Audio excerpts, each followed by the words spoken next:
دیمەنی گەڕەکە کوردنشینەکانی شاری کەرکووکە دوای بارانبارین. ئێرە گەڕەکی پەنجاعەلیە. بەهۆی بارانبارینەوە دەیان گۆم ئاوی لەم جۆرە لە زۆرینی کۆڵانەکان دروست بوون. ئاستەنگی هاتوچۆیان دروست کردووە. خانووەکان مەترسی داڕمانیان لەسەرە. سەیکە ئەوە شەمەکەیەکیشی ئاوی پیادێ ناوێت یەک مناڵی ئەبێ معدە دەمانۆبانەوە بێ مناڵ دێکردنە ئاوکەوە ئەوە تەلەبە وەم بانەیە دێت و ئەڕوا بەم شێوازەیە ئێمە دێنەوە ڕێ دوێنەکە هاتوونە ئەو ناوە حەفر کردووە و هەم ڕێگای خۆمانیانگرۆ ڕێگای ساریانش گردووە دوێنە وتیان بۆریتان بۆ دین چیان بۆ دین ئێستا لێ وڵات نازان پەشیمان و بنازان چی بوون براگەم.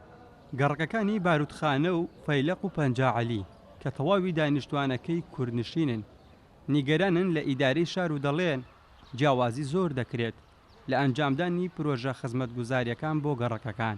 ئێمە تۆزێ بارانباری ینی خەریب و ماڵەکەمان جێبێرین مەترێکی ماوە بچێتە ماڵەکەمانەوە ینی ئیدارەی شاری کەرکووک زۆر کەمتەرخەمە بەرامبەر منتیقە کوردیەکان بەڕاستی ئێمە داوا لە ینی پێدارەکانەکەم ینی هەلێکمان بۆ بکەن بەڕاستی لە جادەمان تیر نییە سەب نییە.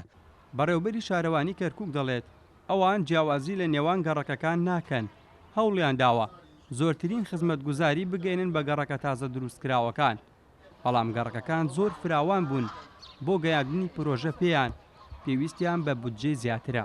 ناتوانم هەر هەمووی بە یەکجا بکەم لەبەرەوەی بۆ من نمونەیەکت دەمێ منتیقەی پەنجاعەلی با بڵین یەک شارێکە تقریبا من ئەگە 20 ملیار ببم لەوانێن تەواوی نەکە ئێمن کە ملیارێکیان 2 ملیار لەم لا زەختەکەین بۆ ئەو منتیقانە ئەمە هەمووی تەواو ناکە بەڵام ئێمە ئیستا لە خوتەی 22 من 5 ملیارم بۆیان داخل کردووە و 5 ملیارم بۆ جادەی وەسەتی پەنجاعەلی کردبوو و منتیقەی فەیلق ئێستا ئەوانیش هەمان شێوە داوا ئەکەن حەقی خۆیانە شۆراوە حەقی خۆیەتی بەڵام ئەبێ ئەوە بزانن ئێمە وەک شارەوانی هەمووی بە یەک چاوسێرەکەین. لە ڕابردوودا ئیدارەی ئێستای کەرکووک بە بیانووی ئەوەی گەڕەکە تازە دروستکراوەکان زیادە ڕۆن هیچ پرۆژێکی خزمەتگوزاری ئەنجام نەدەدا. دواتر بە هەوڵی چەند پەرلەمانتارێکی فراکسیۆنی یەکێتی توانرا فشار دروست بکرێت بە گەیاندنی خزمەتگوزاری بەو گەڕەکانە و گیانەکردنەوەیان لە گەڕەکەکانی تری شارەکە. ئاسۆ ئەحمەد کورسات نیوز کەرکووک.